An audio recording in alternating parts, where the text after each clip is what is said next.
Olá, seja bem-vindo a mais um estudo do Apocalipse.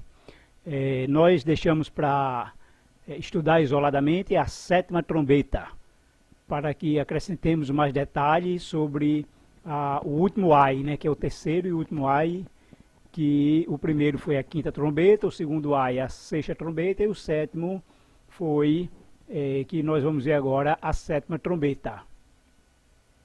Então a sexta trombeta ela foi concluída em Apocalipse 11:14, quando diz que passou o segundo ai, que é a sexta trombeta, e eis que sem demora vem aí o terceiro ai, que é a sétima, que vamos agora estudar.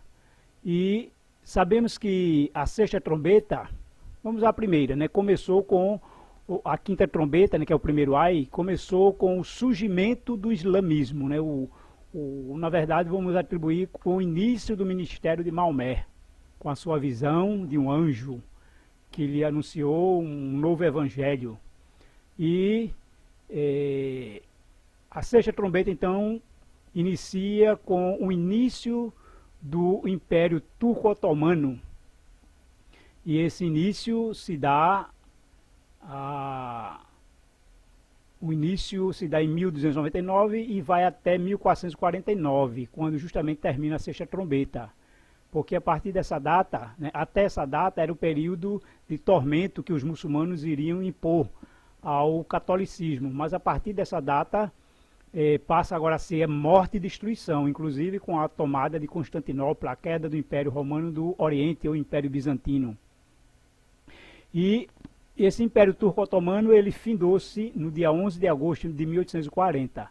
Mas a sexta trombeta não terminou com a queda do Império Turco-Otomano em 1840, porque, conforme Apocalipse 11:14, ainda ela inclui o desapontamento, foi a data, né, que Cristo não voltou, aquela data que foi marcada, que Cristo ia voltar em 1844, não voltou, e a sexta trombeta já falou, né, já previu do que isso ia acontecer, né, não diria do acontecimento em si, mas já previu, através do livrinho que na boca era doce e no estômago amargo, de que iria haver esse desapontamento.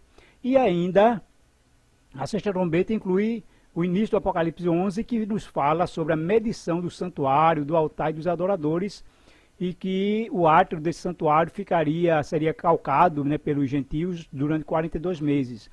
E dentro desse período de 42 meses, então, faz uma descrição das duas testemunhas que testemunharia pelo esse mesmo período, que é o mesmo de 1260 dias. Então, a sexta trombeta também já predisse no seu toque sobre a restauração do santuário, do altar e dos adoradores, ou seja, das verdades relativas ao santuário, de um povo que iria fazer ressurgir essa doutrina tão importante e fundamental, porque sem ela não teríamos um pleno entendimento da obra de Cristo, desde o seu ministério, na verdade, desde que há pecado, né? Porque quando Deus pediu para Moisés fazer um santuário, foi um modelo do que havia no céu, para mostrar a obra de Cristo por nós, e que continua até hoje, que ao longo ainda dos demais estudos nós vamos ver que o santuário nos traz um conhecimento amplo da obra de Cristo no céu. Aliás, se você observar Apocalipse, praticamente, né, quase todas as visões, eles sempre começam no santuário de Deus. Então, começa agora o terceiro ai, que é a sétima trombeta. E o que evento anuncia o toque da sétima trombeta? O texto de Apocalipse 11, 15 a 17 diz o seguinte: o sétimo anjo tocou a trombeta, e houve no céu grandes vozes dizendo: o reino do mundo se tornou de nosso Senhor e do seu Cristo, e ele reinará pelos séculos dos séculos. E os 24 anciãos que se encontram sentados no seu trono diante de Deus prostram-se sobre o seu rosto e adoram a Deus, dizendo: graças te damos, Senhor, Deus Todo-Poderoso, que és e que eras, porque assumiste o teu grande poder e passaste a reinar. Então, dentro desse texto do Apocalipse, nós vemos que o toque da sétima trombeta anuncia o começo do reino da glória. Percebam que as trombetas, elas sempre abrangem, né, um tempo aqui na Terra desde a primeira até a quarta, que concluiu com a queda do Império Romano do Ocidente. Praticamente começou no ano 410 até 476. A quinta trombeta começou mais ou menos em 682, né, com o início do Islã, até 1449. A sexta trombeta foi de 1449 até 1844. E a sétima trombeta, como nós vamos ver agora, então começou a partir de 1844. Então, dentro desse período de 1844 até os nossos dias, então iriam acontecer esses eventos da sétima trombeta. Quais seriam esses eventos? Ou esses atos? A proclamação do reino como pertencente ao Senhor e seu Cristo. Então, desde 1844, o evangelho é esse, de que o reino pertence a Cristo, de que Cristo está voltando para assumir, né, o seu reino aqui na terra. E o reino já é dele, só que ele vai tomar posse, vai assumir, mas o reino é dele. E essa proclamação é o evangelho que faz, né? Se vocês notarem, antes de 1844 não havia essa mensagem da volta de Jesus como tem havido em nossos dias. É o centro de toda a mensagem cristã hoje, é a volta de Jesus.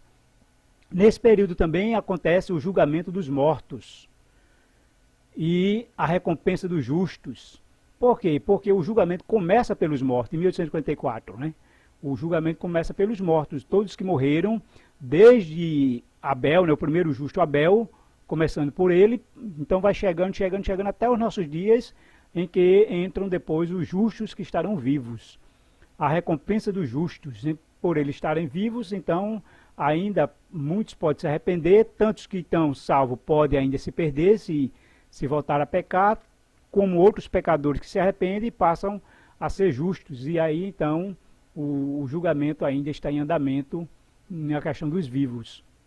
E por fim, a consumação do juízo sobre os ímpios, que é como último ato da trombeta. Logo, nós vamos ver que essa trombeta vai... Na verdade, o Apocalipse não declara o fim dela, né? O fim do terceiro ar e o fim dessa trombeta, porque ela percorre todo o período até a nova terra, né? Quando acabar todo o pecado, consumar-se tudo no lago de fogo, aí sim é que essa trombeta vai se encerrar.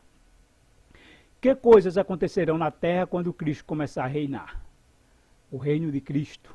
Então o texto, o próximo versículo de Apocalipse 11, 18 nos diz: na verdade as nações se enfureceram, né? Continua o cântico dos anciãos. Na verdade as nações se enfureceram. Chegou, porém, a tua ira, e o tempo determinado para serem julgados mortos, para se dar o galardão aos teus servos, os profetas, aos santos e aos que temem o teu nome, tanto aos pequenos como aos grandes, e para destruíres os que destroem a terra. Então, como lembrando, né, que a trombeta começa a tocar e os acontecimentos vão se desenrolar ao longo dos tempos ou das épocas que ela abrange. Ou seja, no caso da sétima trombeta, desde 1844 até os nossos dias. Ainda nós estamos no toque da sétima trombeta. E nesse período, as nações se enfurecerão. Na verdade, desde 1844 até nossos dias, já tivemos 2 guerras mundiais. O risco de uma terceira guerra, que não passou de uma guerra fria, mas as nações continuam enfurecidas, não só diante da guerra, mas com a exploração, com um consumismo desenfreado, com uma pobreza que baseada na exploração das pessoas, e onde o mundo, os ricos ficando cada vez mais ricos, os pobres mais pobres. E isso nos mostra que a trombeta ainda está valendo em nossos dias. Mas diante disso, Deus enviaria a sua ira, a ira de Deus contra as nações, contra tanta maldade e tanto pecado. O texto bíblico de Ezequiel 14, 21 fala dos 4 juízos de Deus, que é a guerra, a fome, as feras e a peste. E tudo isso nós podemos ver, porque o mal não pode subsistir para sempre, nem o mal pode imperar com tanta maldade. Por isso que vem a guerra, vem a fome, vem as feras ou a peste para pôr um limite, tanto a ação humana como seja qualquer outro mal que possa existir. Então, esse é o limite para que o mal não reine, né, e não destrua completamente. Porque ainda há esperança de que Deus quer despertar, de que o mal não subsistirá para sempre, nem o mal prevalecerá. Vemos também que chegará a hora de julgar os mortos, ou seja, se diz que chegará a hora de julgar os mortos é porque ainda não tinha chegado antes de 1844. Mas isso chegou. De que maneira? Ora, lembrando de que, por ocasião do Pentecostes, Cristo começou o seu ministério no lugar santo, ou seja, no primeiro compartimento do santuário, aonde a sua intercessão em favor dos santos, das orações, das petições e assim procurando percorrer um longo período. Mas agora, em 1854, Cristo ele passa do lugar santo para o Santíssimo. E por isso que nós vamos ver o texto mais adiante, quando diz que viu o santuário aberto e a arca da aliança. Por que João viu a arca da aliança? Porque a cortina que separa o santo dos santos se abriu para a passagem de Jesus. Jesus passou do santo para o santíssimo. E o que isso significa? Bom, relembrando que no estudo anterior nós vimos que no lugar santíssimo o sumo sacerdote só entrava uma vez por ano para fazer o julgamento do povo de Israel, que era chamado o dia da expiação ou o dia do julgamento. E isso é a mesma obra que Jesus está fazendo por nós hoje, quando ele adentrou no lugar santíssimo, que deu-se início ao julgamento final. E por isso que começa pelos mortos.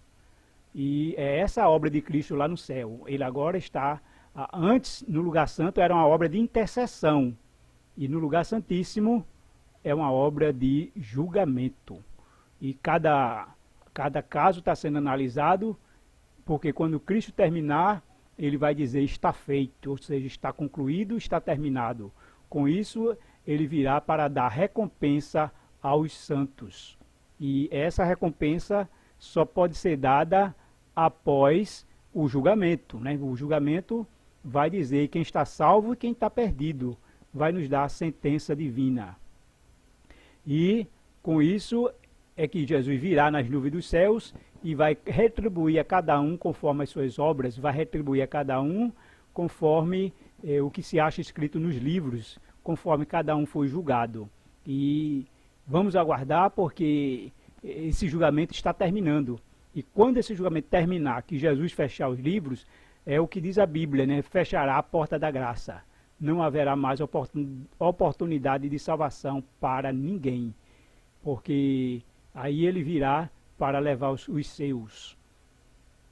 E por fim, a sétima trombeta diz que para destruir os que destroem a terra. E nós sabemos que a nossa terra, não só no sentido de planeta, de meio ambiente, mas a terra também aqui, no sentido que sempre que nós vimos nos selos, nas trombetas, quando se refere à terra, a maioria da referência é ao povo de Deus. Ou seja, todos esses que perseguiram, que mataram, que destruíram o povo de Deus, no final, os que não se arrependerem serão destruídos pelo fogo eterno. E essa destruição pelo fogo eterno, ela só ocorrerá após o milênio. É o período de 1000 anos que nós vamos ver lá em Apocalipse 20. Mas é só no final, após o milênio, quando descer a nova Jerusalém do céu, é que haverá destruição total dos ímpios. Aí então é que a sétima trombeta terminará. Mas até agora, em nossos dias, a sétima trombeta ainda não terminou. E por que temos essa certeza?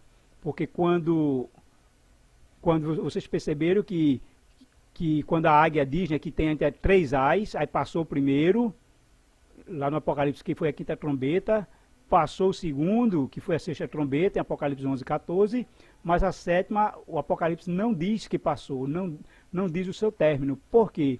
Porque quando ela toca, em 1844, vamos ter vários cumprimentos ainda proféticos, como Apocalipse 12, que é a mulher vestida do sol, perseguida pelo dragão. É o próximo estudo nosso, e está dentro da sétima trombeta. Vamos ver o Apocalipse 13, que fala do surgimento das duas bestas, a besta que surge do mar e a besta que surge da terra, e o número da besta 666, Apocalipse 13. No Apocalipse 14, as três mensagens, né, os três anjos, suas mensagens para dar ao mundo, antes que Jesus volte, o próprio Jesus disse, né, que o evangelho do reino precisa ser pregado em todo o mundo, então virá o fim. E essa mensagem precisa ser proclamada conforme Apocalipse 14. E depois disso, então, que a mensagem é proclamada, que as pessoas agora podem decidir de que lado vai ficar, tomar sua decisão ao lado do erro, ou da mentira, da verdade, ou do certo ou do errado, ou da verdade ou da mentira. Então virá as últimas taças do Apocalipse, no capítulo 15, 16, as 7 últimas pragas, ou sétimas taças do Apocalipse. Nós também vamos ver que eles estão dentro do toque da sétima trombeta. E Apocalipse 17, que fala da mulher que vestia de escarlate e montada numa besta, né, numa besta vermelha, e que nos dá a descrição da grande Babilônia e quem é ela. E Apocalipse 18, então, trata com mais detalhe da queda de Babilônia, o fim desse império do mal, e o fim desse império que perseguiu e matou o povo de Deus, que dominou o mundo com a sua ideologia. E o Apocalipse 19 retrata, né, a volta de Jesus e a destruição dos ímpios, que ele virá para fazer a colheita final, e aí separar o joio do trigo, e pegar o trigo, que é o povo de Deus, levar para o céu, e o joio da recompensa dele, que é ser lançada no lago de fogo. E o Apocalipse 20 nos vai dar os detalhes do que é o milênio, né, esse período de 1000 anos no céu, o que vai acontecer e como vai ser o milênio lá no céu. E o Apocalipse 21 traz a descrição do novo céu e da nova terra. E com isso, nós encerraremos no capítulo 22 sobre a recompensa final dos santos, a nova Jerusalém, a cidade santa. E aí sim, chega ao fim a sétima trombeta, porque a partir daí reinaremos eternamente com Cristo. Quer você fazer parte daqueles que irão desfrutar de Cristo em seu reino eterno? Você tem a oportunidade, não esqueça.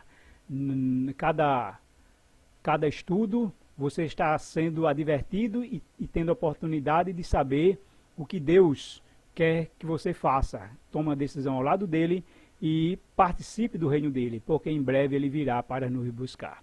Que Deus nos abençoe, e a partir do próximo estudo, 12, né, encerramos aqui a primeira parte, a metade do Apocalipse, o capítulo 11, e vamos estudar agora o toque final da sétima trombeta, os últimos acontecimentos antes que Jesus volte a essa terra. Que Deus abençoe a todos e continue conosco nesse estudo do Apocalipse.